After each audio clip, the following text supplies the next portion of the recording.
Hey, what's happening, guys? We are on our second week of our midweek expression titled Autopsy. We're using this time to focus on sins that we can clearly see in other people's lives and struggle to see or admit that we struggle with these same sins in our own life. Today is quite an interesting one: gluttony. I mean, how many times have you heard anyone speak on gluttony? Yet, this is such an important part of the Bible. How do we use food to meet not just our physical needs, but our spiritual and emotional needs? The idea of gluttony is a limitless appetite for food and drink. Now, when you hear of gluttony, obviously the Bible is referring to food and drink. However, I would also want to encourage you to understand gluttony even in a broader sense, that there are limitless appetites that we have for other things like technology. If I had to take the amount of time you spend on your phone and translate that to the amount of time you're eating, how many of you would be obese? How many of you would be completely unhealthy, right? That you could spend more time with your loved ones, your children, your family members, or your friends, but you've spent that time rather on technology. You see, the broader idea of gluttony is an limitless, uncontrolled appetite that is continuously overindulging, not just to meet physical needs, but to satisfy spiritual needs. Gluttony is when we move from eating in order to live and we begin to live in order to eat. Proverbs chapter 23 verse 2 says it like this. It says, "For you will put a knife to your throat if you are a man of great appetite." Gluttony harms us. You see, we think we're eating so that we might be physically full, but in gluttony, we're eating to kind of meet a deeper need.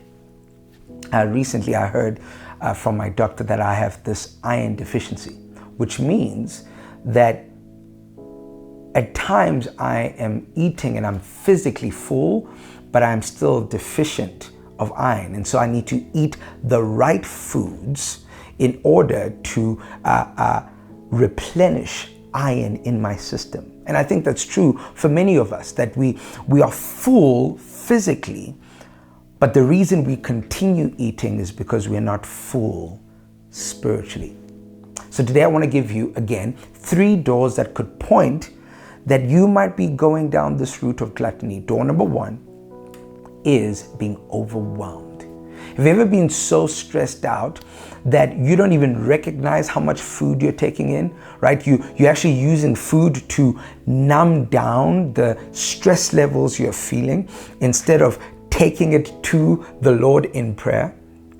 That happens to so many of us when we have a busy week, heavy deadlines, and we are just putting in food in our system to avoid and run away from the stress of the task at hand. Philippians 3 verse 19 actually tells us that this happens when we've allowed our bellies to be our God, that we don't really fully understand that there is some kind of worship, dare I say, liturgy that happens when we eat, that we are allowing ourselves to trust in the feeling that we get when we consume, rather than trust the Lord with our feelings when we are overwhelmed. Door number 2 is being underwhelmed.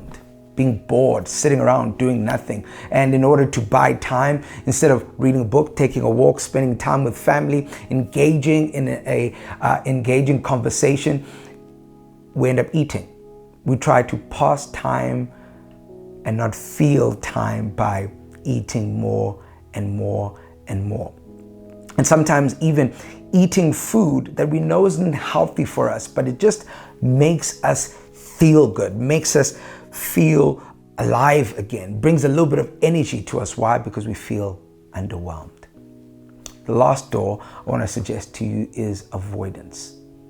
These might be big conversations, tough conversations, or maybe things happening personally in your own life that you're trying hard to avoid. You don't want to be left alone with your thoughts. And so in order to avoid what's actually happening, in order to avoid reality and taking responsibility, we consume, we eat, we drink. Instead of having that one glass of wine, we have 2 or 3 to avoid feeling and taking responsibility. Tim Keller says this about how men and women who were overindulgent in the days of Jesus were looked at and considered. He says this.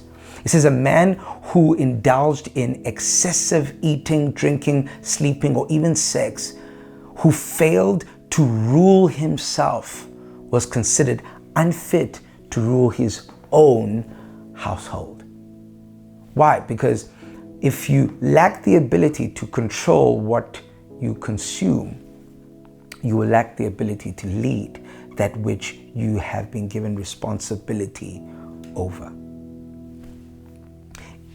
Interesting enough, do you realize that sin came into the world because of eating?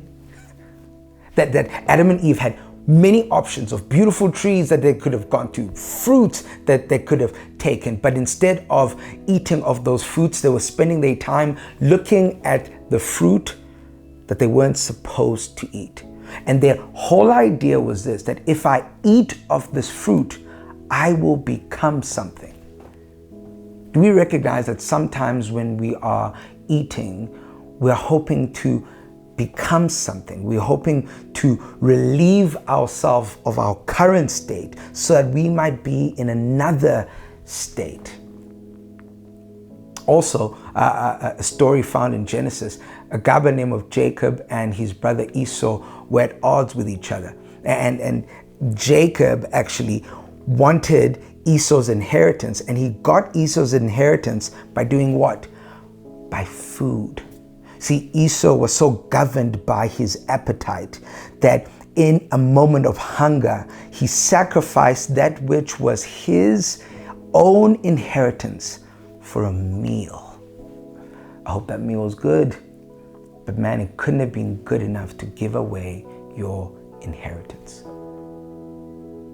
But I wonder if we do that in our lives and we don't recognize it, that we use food to not just fulfill physical needs, but spiritual needs.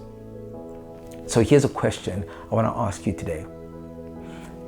In what areas of your life are you using food to numb the realities that you're going through? That maybe actually the realities you're going through are a means of you humbling yourself, receiving grace and mercy from God, but instead you're using food to avoid the precious place of dependence with God, and instead you are depending on food. See, if you want to overcome overindulgence, if you want to overcome gluttony, you need to learn to be satisfied in God. In fact, there's a particular scripture in Matthew chapter 4, verse 4, and it talks of Jesus being the bread of life. See, you cannot participate of the bread of life until this bread is broken, and that's what Jesus did on the cross. The bread of life was broken so that all of us might partake of it and eat of it and be satisfied in Him, fully content, not just physically, but the picture of Christ being the bread of life was so that we might be content spiritually. You have two choices. You see, it's either you are content with the bread of this world or you are content with the bread of life, which is Jesus. And so I want to encourage you that if you're walking down this path of gluttony and you're seeing these doors, that there is a way out for you. And that is going to the bread of life and letting Him satisfy your spiritual needs so that you might have the power to be disciplined with your physical needs.